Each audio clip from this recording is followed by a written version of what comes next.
and welcome to the Full of Football podcast. I'm Austin Thomas, and today I'm going to be doing this episode alone, unfortunately. Actually, right now we are about 2 hours out from the first game of the NFL season. Right now it's 5 o'clock on Thursday. We've had a couple conflicts with recording. We were hoping that Connor, Lueck, and me would be able to film this, but due to some unfortunate troubles, it's just going to be me today. So, without further ado, let's get right into this episode. And let's begin with the injury report. Alright, so with the injury report, we're going to start off with some of the more minor ones and get on into the bigger ones. So first off, Jamison Crowder ended up with COVID and ended on the COVID list, so this may or may not affect his week 1 status. It's going to be something that you're going to have to pay attention to and make sure that you're wondering, because if he's on your fantasy football team, or if you're a New York Jets fan, it's definitely something that is a bit troubling to you, because he is definitely going to be a big part of the offense throughout the year and is definitely a good player, so you don't want to see him missing that many games.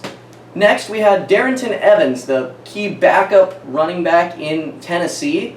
Now, again, it is Tennessee, and they have Derrick Henry, so likely he wasn't going to get much playing time, if any at all. But in case something happened to Derrick Henry, with the amount of runs that he's going to be getting throughout the season, there's a good possibility that he might end up getting injured. Well, Darrynton Evans, his key backup, is now on the IR with a knee injury, so that is very unfortunate. And so Titans fans are really praying that Henry can stay healthy, which you'll have to see throughout the season, but he is getting a huge workload.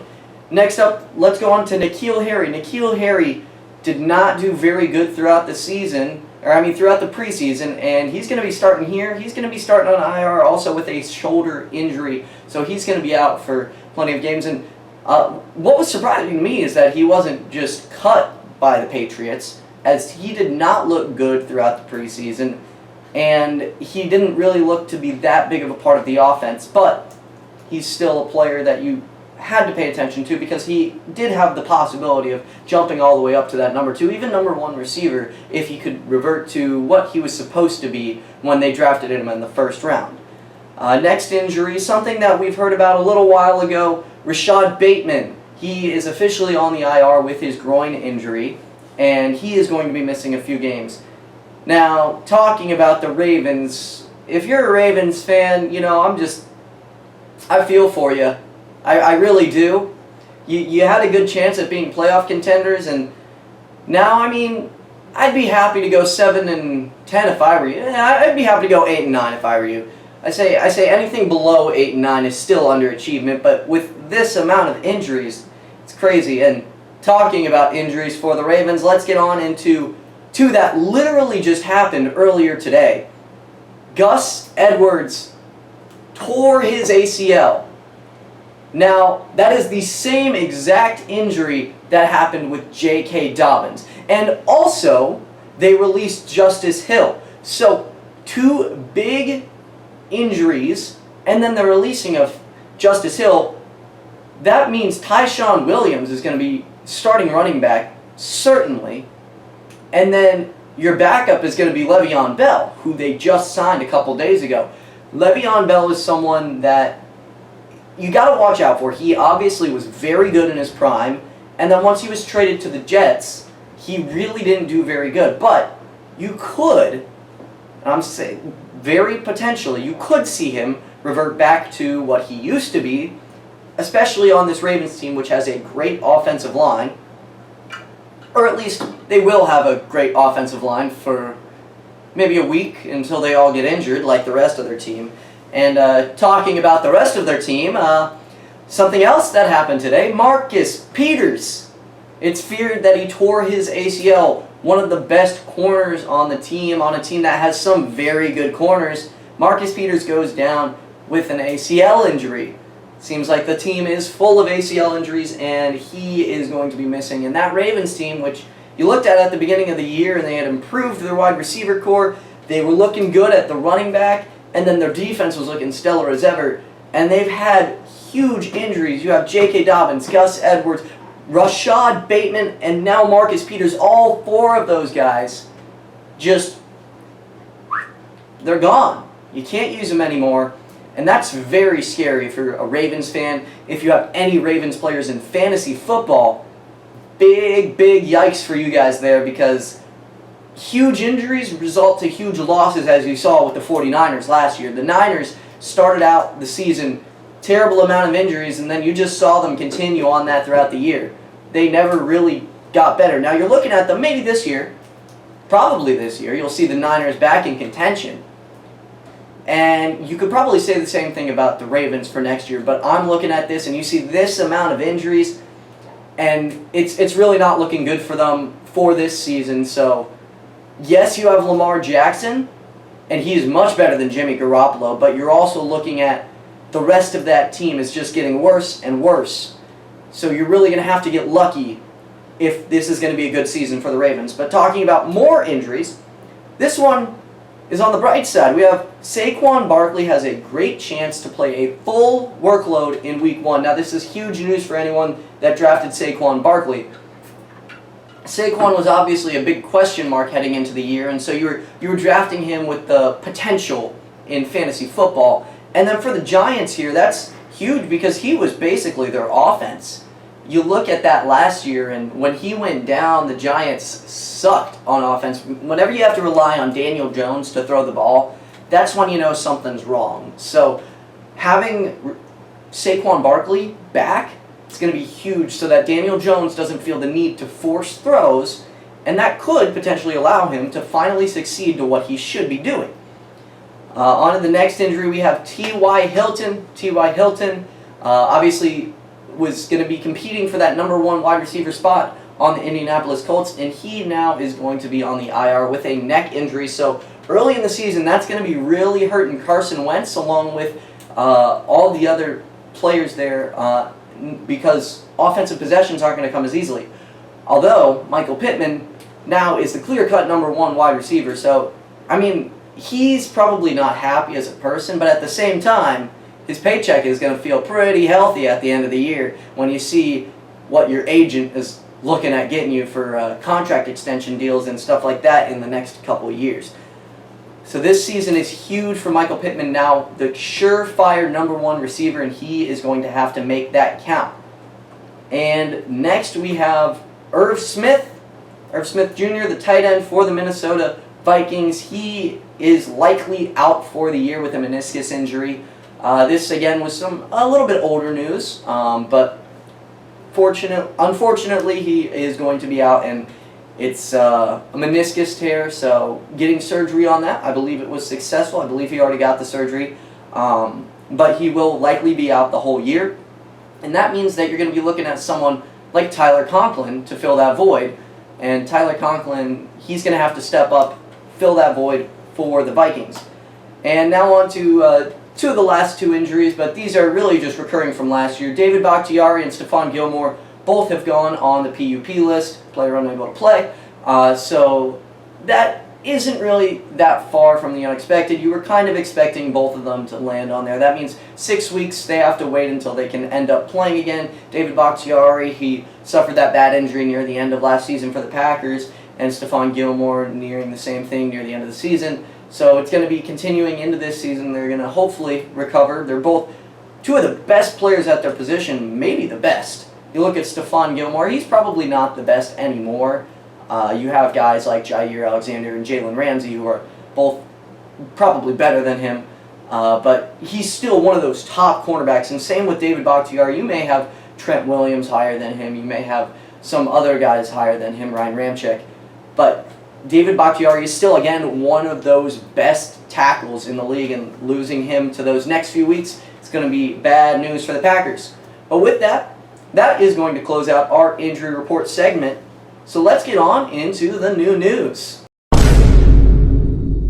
Alright, new news here. Let's start off with, again, some of the more minor new news, and then work our way up to the bigger stuff. So new news, Peyton Barber has officially signed with the Raiders. I don't feel like this will be too big of a signing, although mostly because Kenyon Drake and Josh Jacobs, and even if one of them does end up coming down with the injury, that'll just make the other one the lead back. I don't really feel Peyton Barber is going to add much to the team, but if both of them, God forbid, had something happen to them where you have both Kenyon Drake and Josh Jacobs out, then Peyton Barber does look to be a great third option for them to help them allow to keep doing the run game if they end up doing it.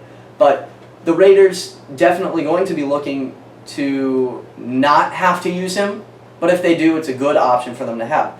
Next, let's get on into the Falcons here. The Falcons made a little bit of a move. They replaced Quadri Allison with Wayne Gallman. Now, again, not too big of a move, but changing that backup running back spot. Again, you had earlier thought that Javion Hawkins was going to take that backup running back spot, but Javion Hawkins was also waived earlier, so now it's back to Wayne Gallman as the backup to Mike Davis and to Cordero Patterson. You have those two really taking the number 1, number 2, and then Wayne Gallman is really the number 3, although you could put him above Cordero Patterson depending on how much he's playing. Next, let's talk about the Jaguars. The Jaguars made a couple signings here just to really bolster that team, add some depth. Jacob Hollister, the tight end, was signed, and Tyron Johnson, the wide receiver, was signed to the Jacksonville Jaguars. Now, Tyron Johnson, you look at this early week 1 when you're not sure about Marvin Jones, you're not sure about DJ Shark. They're likely to play, yes, but they might end up not being at full status, so you might want somebody like Tyron Johnson there. And as for Jacob Hollister, you could potentially be seeing him as the number 1 tight end as early as week 1. Now, Jacob Hollister did okay with the Seahawks, but you could really see him definitely do better than Chris Manhertz for the Jaguars. You don't really want to be seeing Chris Manhertz as your starting tight end. I mean, to be fair, you don't really want to see Jacob Hollister either, but it is a little bit of an upgrade in my eyes. But next on, let's get into the Chicago Bears. Chicago Bears made a signing of Brashad Perriman. Obviously, Brashad Perriman was cut by the Detroit Lions. If you get cut by the Detroit Lions, I mean, that's just saying something. You really shouldn't be on a team, maybe. But yeah, Brashad Perriman, he ended up signing with the Bears, and the Bears really don't have that good of depth. They have Allen Robinson and Darnell Mooney, but outside of him and them, they really don't have that much. So you're going to be looking here and seeing what Brashad Perriman could possibly do to your team. And I think he'd be a good third option for the Bears, especially getting Justin Fields. But seeing as Justin Fields is still trying to adapt to those guys that he just met in the offseason, in his first NFL season, I'm not even mentioning Andy Dalton because he's not worth mentioning. But Justin Fields, I'm a bit perplexed by this because he's been working with those guys in the preseason, and then they go out and sign Brashad Perriman. Yes, Perriman was pretty good. He was reliable, but you're looking at him as coming into a new quarterback. You really want some of the guys that have been with the quarterback.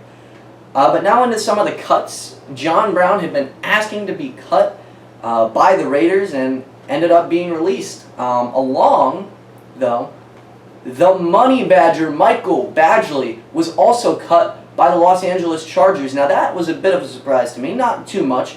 Money Badger, he was pretty good his first year or two, and then last year he really didn't do that great, so seeing him cut wasn't that big of a surprise, but you could definitely see him kicking for some other team. John Brown, really, again, not that big of a surprise for the Raiders. Expect to see him sign elsewhere. Next, we had Devontae Freeman and Latavius Murray cut from the New Orleans Saints. Now, both of them were looking at potentially getting that backup role, but now it's really just Kamara, and you're really hoping for him.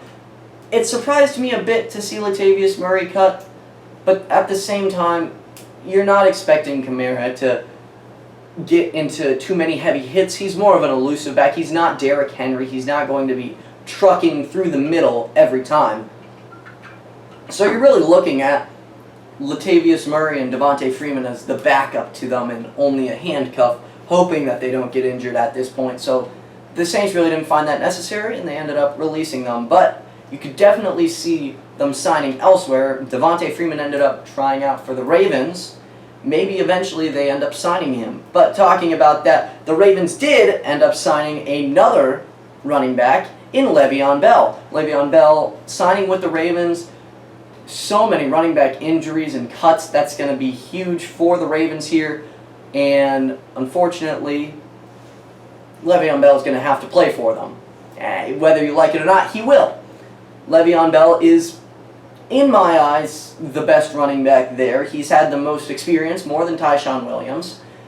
Even though Tyshawn Williams might end up being better in Week 8, I think at the start of the season you need to go with the more experienced running back, although I don't think they're going to end up doing that, so they might have some struggles with the run game other than Lamar Jackson. You're really going to be hoping for Lamar Jackson to get all the QB runs, but that's just, you can't really rely on just the QB running. Obviously, it's Lamar Jackson. He's going to run well, but if he's the only running option, that's not going to be what you want for an offense.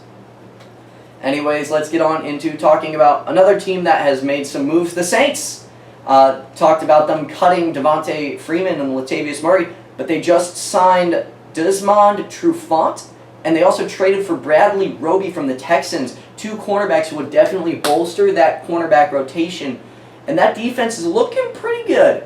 Now, you look at the Saints, and you're seeing that offense, and you have some worries, and to be fair, you have plenty of worries on the offense, especially with the new QB and Jameis Winston, but that defense is still pretty good, and it's pretty underrated. The Saints will end up winning games because of that defense, and on good games that the offense has, you may see the Saints end up with a winning record, even playoff potential with the Saints here, because their defense is that good. Their defense is top 10 in my eyes. They have what it takes. Their defense took some steps here. It's taken some steps in the recent years, and you're going to see them similar to last season where they're a good defense, although they might not be the top 5 defense in the league. And finally, talking about top 5 defenses in the league, let's get on into some contract extensions here.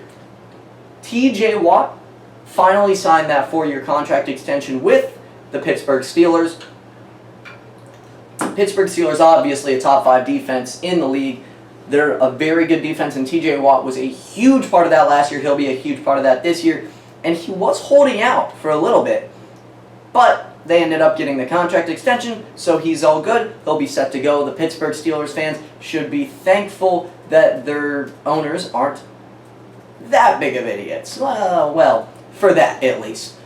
Anyways, talking about contract extensions, Mark Andrews officially signed a 4-year contract extension with the Baltimore Ravens. So, hey, that's something you got, you know.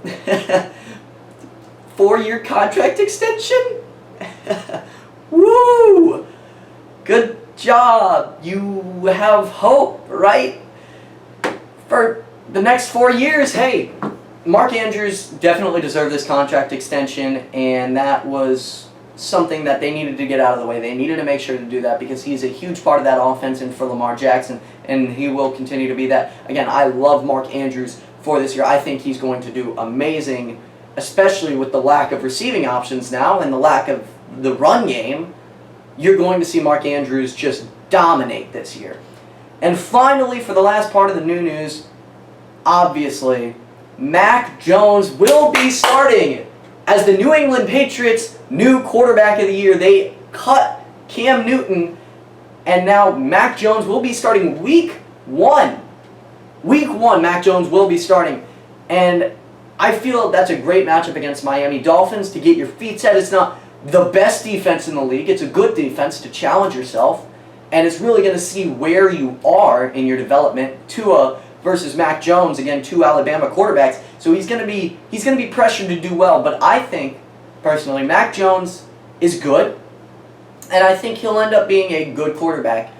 I feel like he'll be an elite version of Kirk Cousins. Not someone that you're expecting to go off every game, but you're gonna look at him and he's going to do well. He's going to do better than well. I think he's going to be an elite Kirk Cousins. Not just Kirk Cousins, he's going to be an elite Kirk Cousins where he does well. He does really well every game, you know, puts up maybe 300 yards at best, but also he puts up 250 yards at minimum.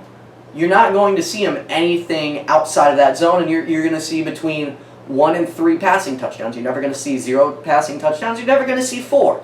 I think he's going to be right there in the elite Kirk Cousins section. Again, making Kirk Cousins remarks is my favorite thing to do. But anyway, that is going to close out our new news segment. So let's get on into our breakouts of the week. Alright, well, let's get on into our breakouts of the week. And like I had mentioned, originally we were planning for Connor Lueck to join me on this episode, but due to scheduling conflicts and some troubles with getting this filmed, I am just going to be reading off what he has put down. I'm not going to try and talk for him, although I will try and explain what my thoughts would be behind what he has said to me. He hasn't explained why, but he has chosen his players of the week. So again, don't take my word for what he says, but these are his players of the week that he has specifically told me. So first off, I'm going to start with my quarterback breakout of the week. I'm going to go with Sam Darnold versus the New York Jets. Sam Darnold is coming back for that revenge game. The New York Jets have just been hit on defense. They didn't really improve.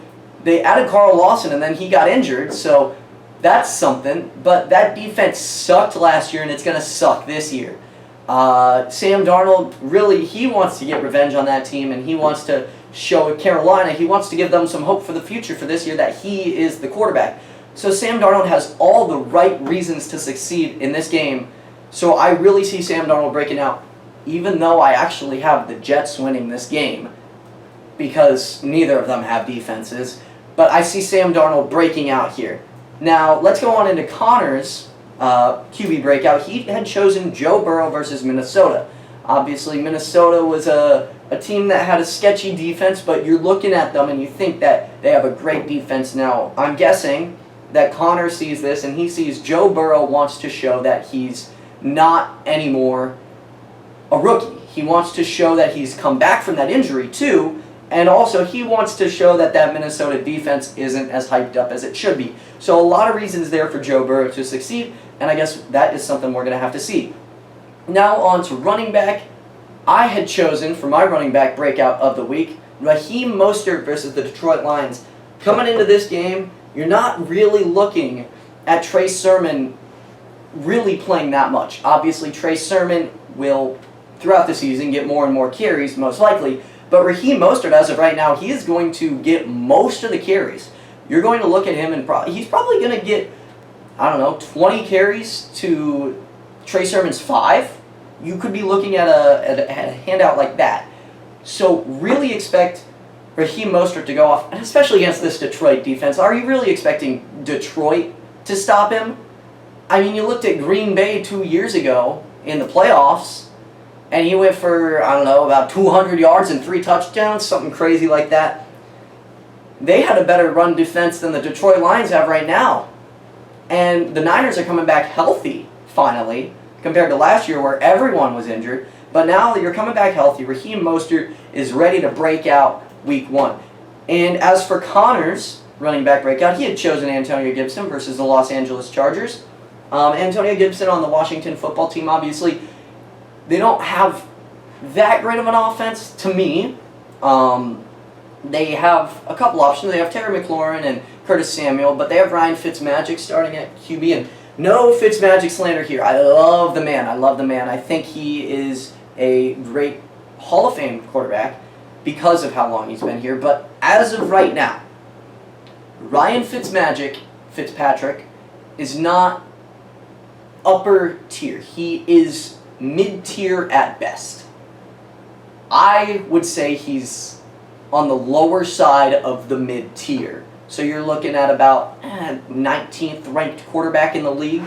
So he's someone who can help a team out, but you're going to be getting most of your play by the wide receivers and by your run game, which is something that Antonio Gibson will help out with. He will be huge in the run game this week, especially versus the Chargers. Now, going up against the Chargers, personally, I think the Chargers have one of the better defenses in the league, and I expect them to do better than what they are projected to do. So I wouldn't agree with Antonio Gibson being especially a breakout for this week. I think throughout the season he'll have a great season, but looking at this week, I personally wouldn't have him. And unfortunately, Connor isn't here to back his claim up. So let's go on into our wide receivers. I had chosen Elijah Moore versus the Carolina Panthers. Now, I had said Sam Darnold was going to break out against the Jets. Like I had said, it was going to be a very high-scoring game because neither teams have defense. I think Zach Wilson is a very talented quarterback, but people expect him to do well. He's the number 2 overall pick heading into this draft, and people just expect the number 2 pick to do well. So I also think that he'll do well. I think he'll do well, especially against that Carolina defense, and Elijah Moore is going to be a critical part of that, especially with the being up in the air with Jamison Crowder. You're really looking at Corey Davis and Elijah Moore. And Zach Wilson is going to try to get the ball, but he's also going to definitely try and get that rapport with Elijah Moore because they're both young players. They're both likely going to be on that team for a while together. And then on to Connor's breakout wide receiver of the week. He had chosen Jacoby Myers versus the Miami Dolphins. Now that is a surprising pick to me. Jacoby Myers on the New England Patriots is not the number 1 receiver to me. You've got Nelson Aguilar ahead of him. But Jacoby Myers is the number 2 receiver, I would say. And going up against Miami, who had one of the best secondaries in the league last year, that's personally not something I see. Although, especially with Mac Jones there, that is going to help him. And I have a feeling that's his reason. I know Connor really likes Mac Jones.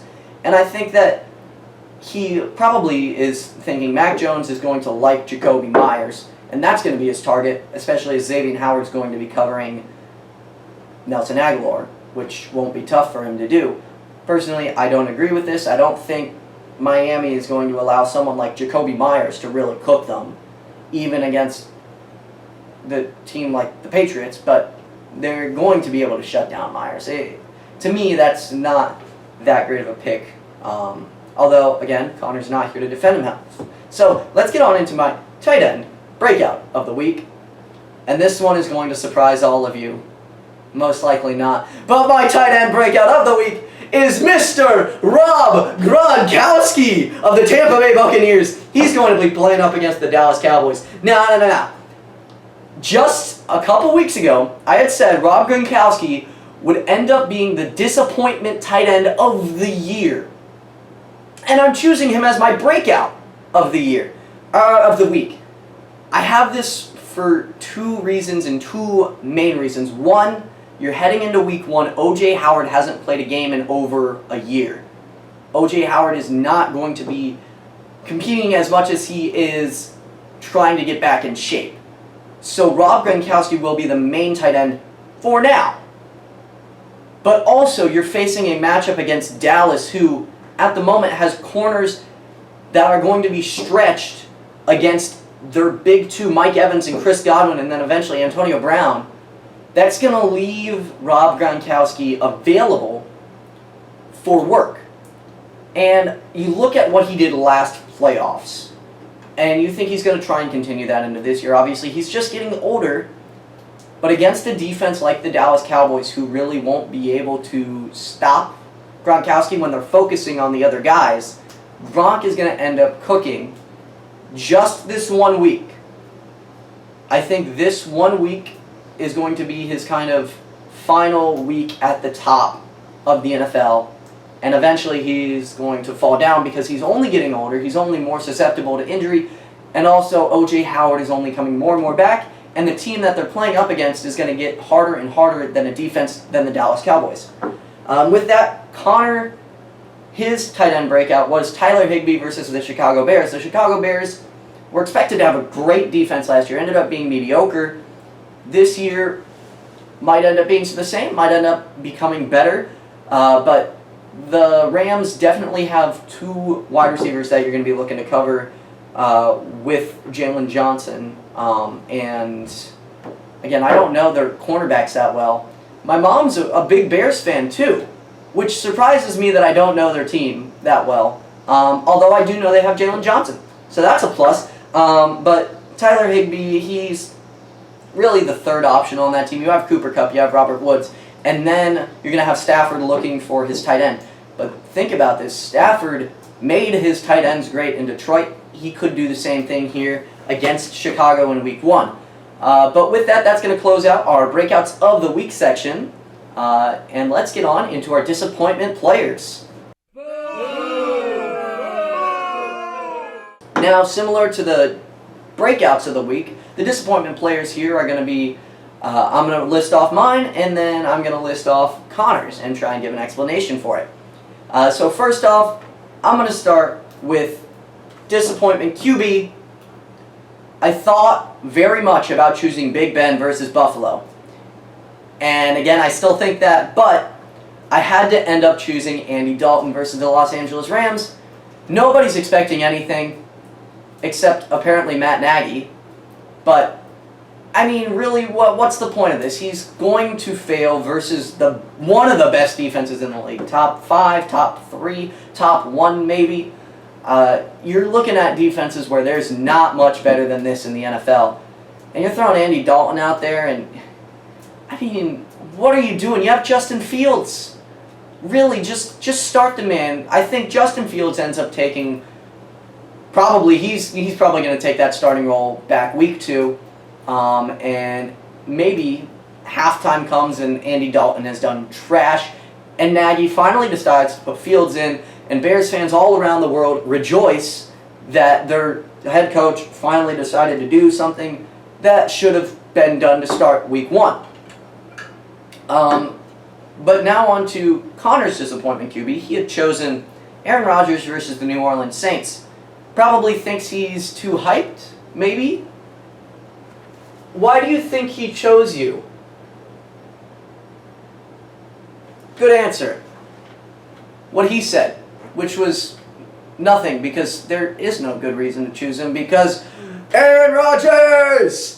But Aaron Rodgers versus New Orleans Saints. As I mentioned, the New Orleans Saints did have a pretty good defense last year, and they only got better recently. So the Saints, yes, they're not a good offense, but that defense is better than what they're rated at. And Aaron Rodgers, I'm guessing he's saying that he's not going to perform well. He doesn't have the wide receivers, something like that. The offensive line isn't there.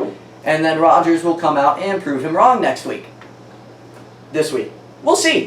But again, that's my thoughts on it. I can't speak for him. All I can speak for is that he chose Aaron Rodgers. Now on to my disappointment running back.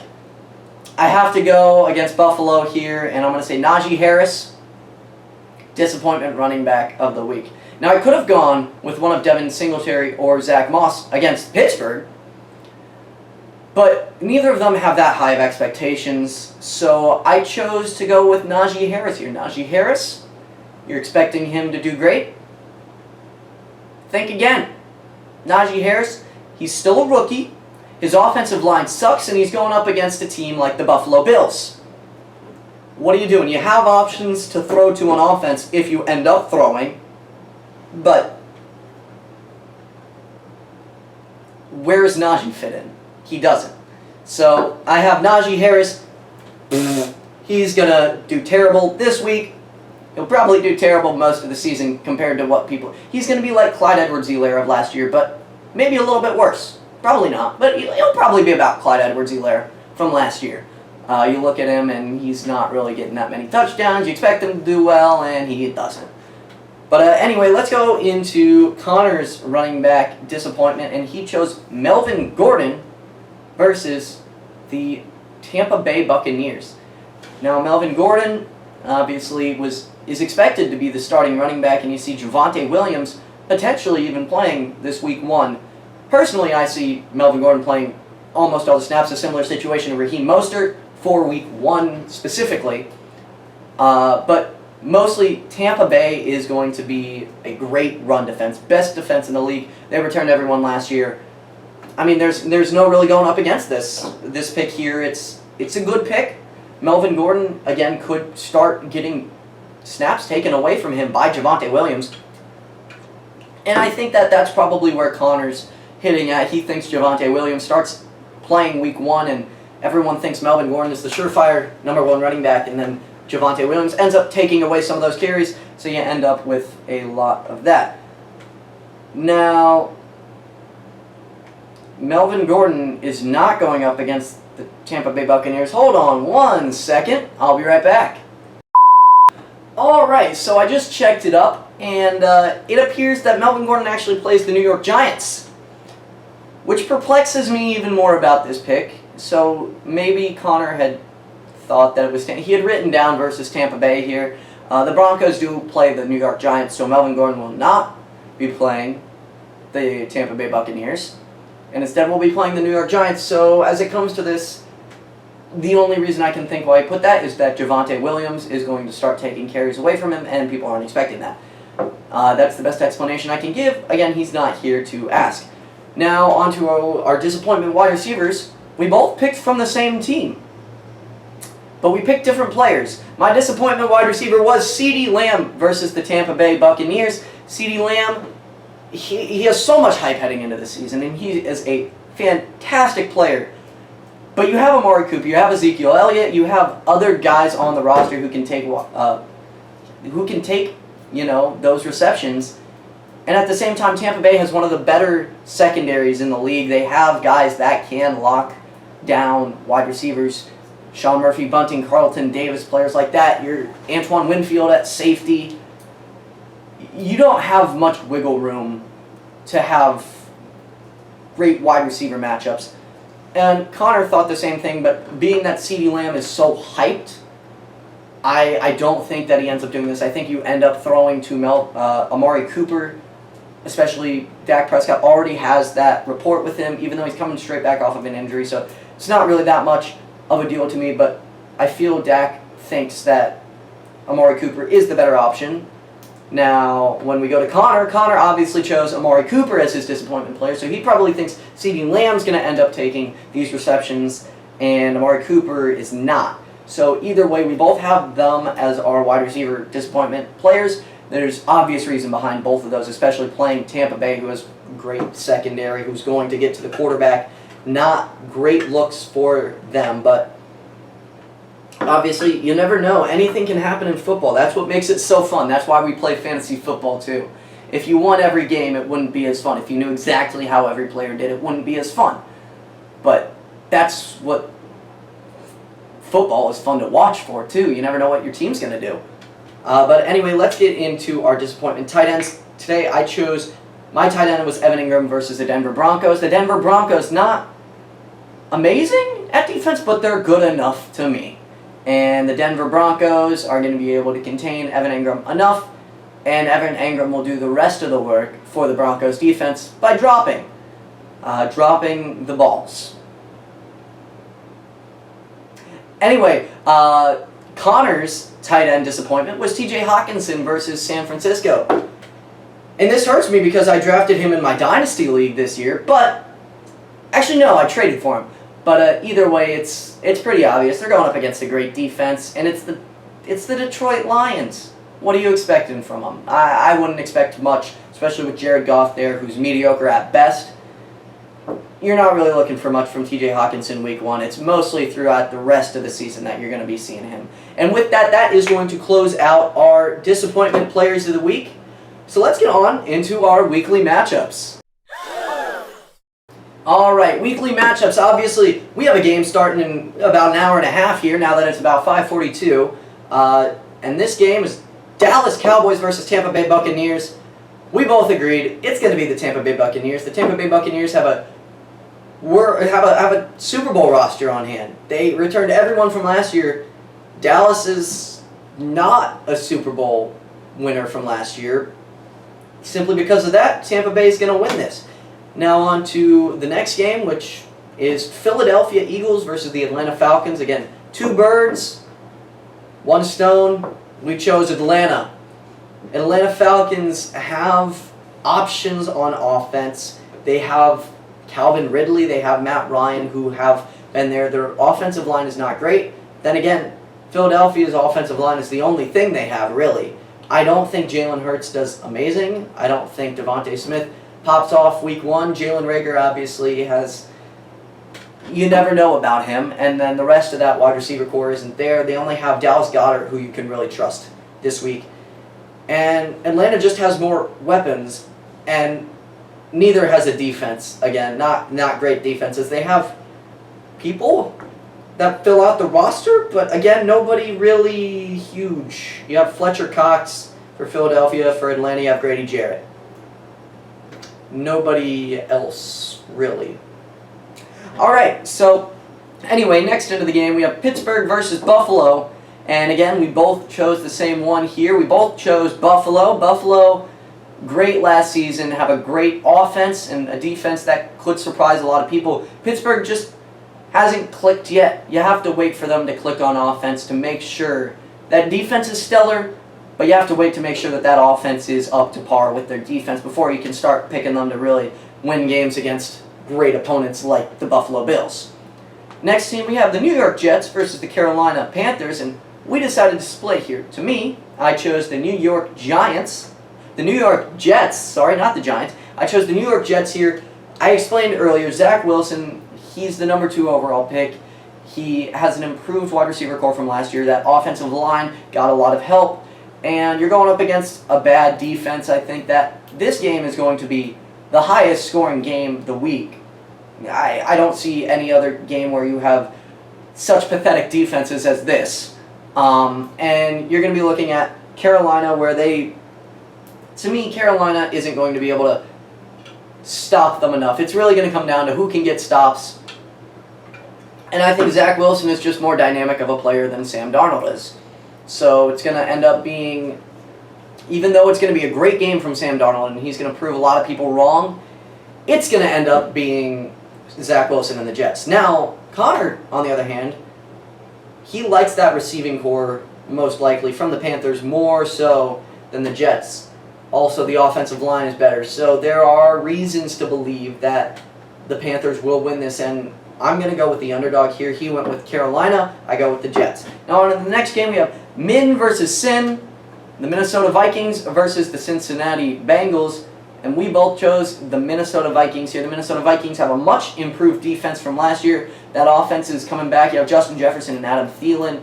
Obviously, Irv Smith Jr. hurting is going to hurt that offense. But again, you have an offense and a defense that's just generally a little bit better than the Bengals here. And Joe Burrow, he's going to probably come here and he's probably going to do great, but he's not going to be able to keep that team enough ahead, especially if he ends up, tearing another ACL because they decided, you know what, let's feed our quarterback to the Sharks again without helping our offensive line. Jackson Carman, really? You think that's going to help you? All right, well, either way, next game, San Francisco versus the Detroit Lions. Easy pick here, San Francisco. They were Super Bowl bound 2 years ago. They lost to the Chiefs, and then the only reason they weren't good last year is because of all the injuries, so many, but everyone is coming back, and they added Trey Lance, so he might end up playing a little bit if Jimmy Garoppolo doesn't end up doing well, so having that backup option there is great, and you really improved slightly everywhere around on the team. Detroit sucks. All right, so on to the next game, Jacksonville versus the Houston Texans. We both shared the same pick here. We chose the Jacksonville Jaguars. Now, the Jaguars have Trevor Lawrence, the number 1 overall pick, and they improved their offense a ton. That defense is meh, but Houston's is worse. Houston's offense is worse. Houston is trash. Almost as trash as Detroit. Actually, probably more trash than Detroit. Then again, it's Detroit, so I don't know. That's something we'll have to talk about in the future. Who's better, Houston or Jacksonville? Houston or Detroit? Who's better? You let us know in the comment section below. Again, make sure to comment below if you haven't. We'd love to hear you talk to us. We have a Q&A section at the end. If you don't mind putting a comment down below, I'd love to answer them in the next show, which we will be trying to do this every week of the season. So this will be the first full season of the Full of Football podcast, and we're definitely super excited to do this. Again, hopefully we'll have Connor Lueck joining us for most of the games and most of the weeks, and maybe occasionally my brother Connor Thomas will even join us for a couple, as he was part of the original Fantasy Brothers podcast. So anyway, with that, enough plugging. Let's get on into the next game. We have the Seattle Seahawks versus the Indianapolis Colts. We both chose the Seattle Seahawks for reasons of Carson Wentz and T.Y. Hilton injuries. I hope that's why he chose them. Also, let Russ cook.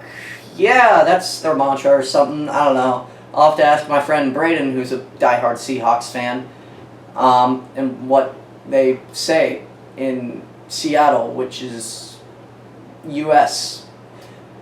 Arizona versus Tennessee Titans. So the Arizona Cardinals are going to be going up against the Tennessee Titans here, and we both chose the Tennessee Titans simply because their offense is so good. Adding Julio Jones for Scrubs, I mean, that was a simple trade for the Titans to make, and they ended up getting probably one of the most dominant offenses in the league right now, besides maybe the Chiefs, the Packers, and the Bills. Maybe the Bucks, depending on how Tom Brady does. You really got to watch out there, but they're in that top 5 conversation, no doubt. And Arizona has a good offense, but it's not the Titans. Titans going to take this game. And then on to the next game. We have the Los Angeles Chargers versus the Washington Football Team. I chose the Chargers. He chose the Washington Football Team. Connor did. So I chose the Chargers. They have Herbert. They have a great defense, and they're good in the regular season.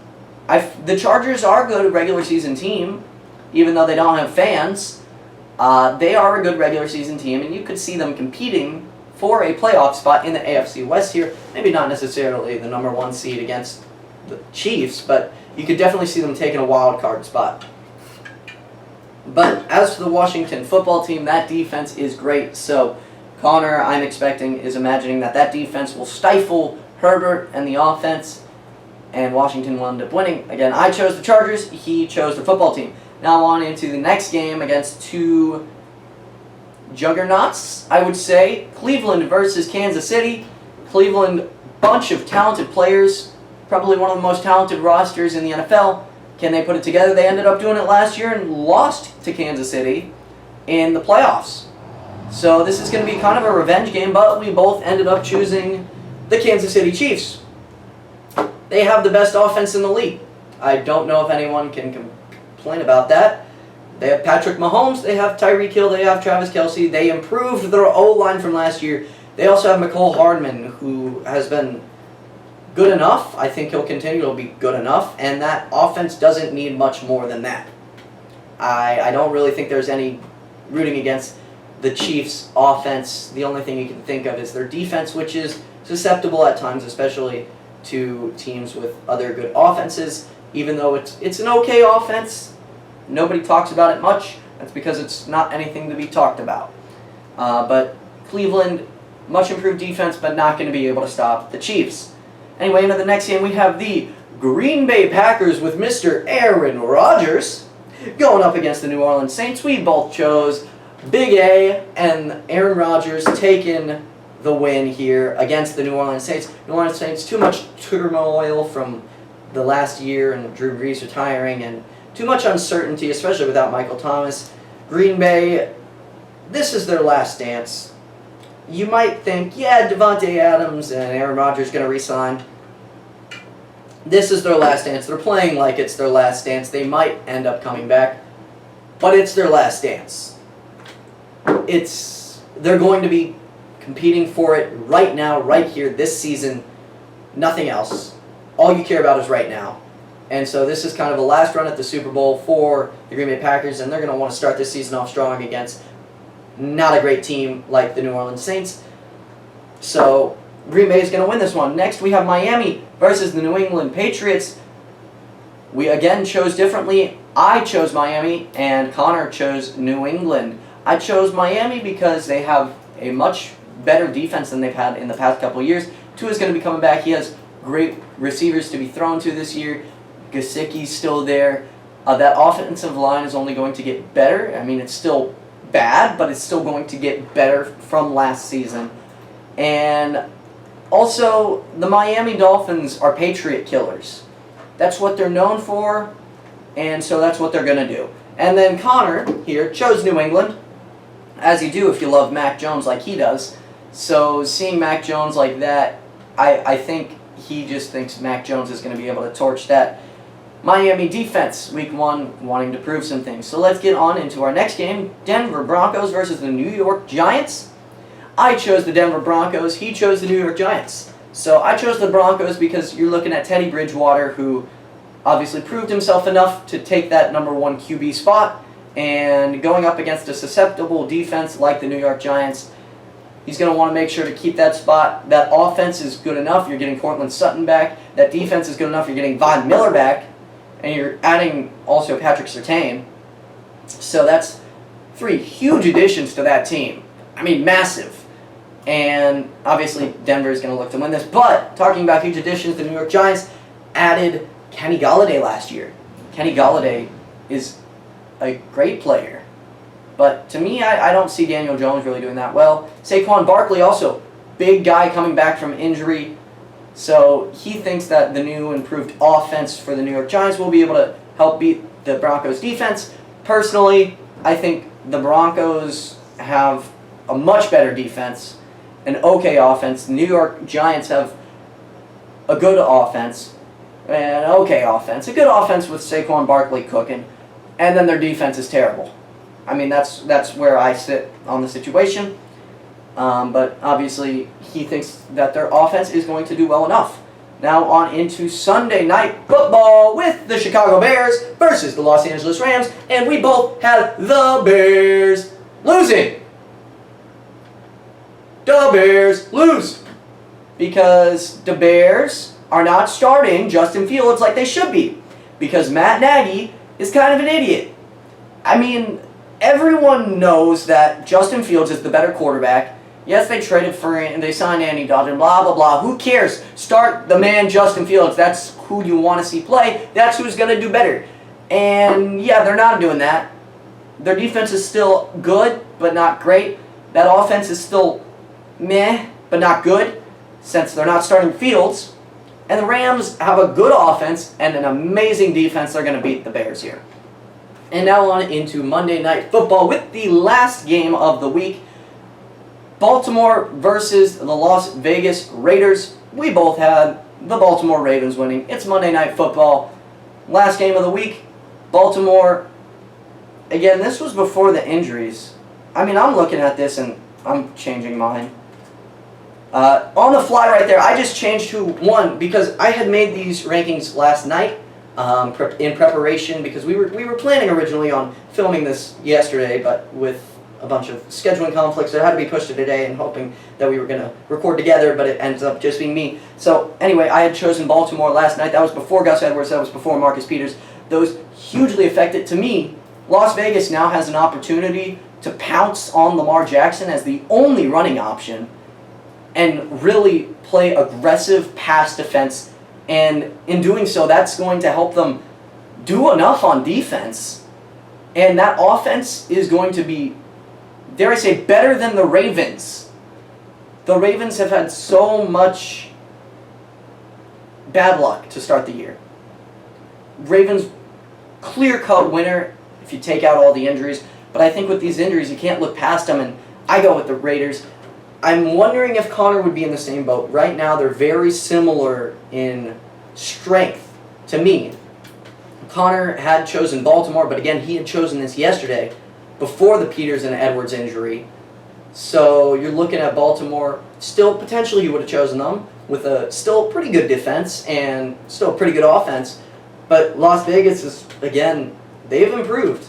So you never know. But with that, that is going to close out our team and weekly predictions, and that's going to get us into our Q&A section, which we don't have any questions for, sadly. So please, again, make sure to drop your comments if you want us to answer anything in the Q&A section for next week. So make sure to drop those comments down below. And again, while I'm at it, while you're down there, please drop a like on this video. These videos so hard to get out. We put in a lot of work behind these, and just dropping likes, those mean so much to us, and especially hitting that subscribe button and making sure not to miss videos. we make this channel for fun, but it's always great to see you guys and your involvement and wanting to see more from us. And yes, we will still likely do this even without subscribers. Right now we don't have, I think we have about 23.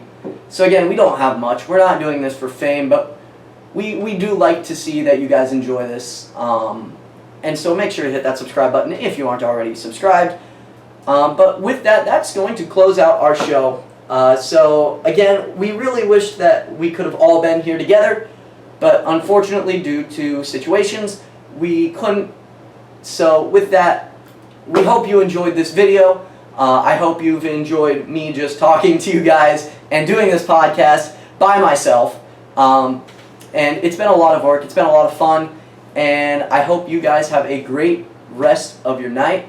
Enjoy some football. The game might be over by now because it does take us a while to edit these videos and get them uploaded. But either way, I hope you have a great rest of your night. Get ready for some football, and peace!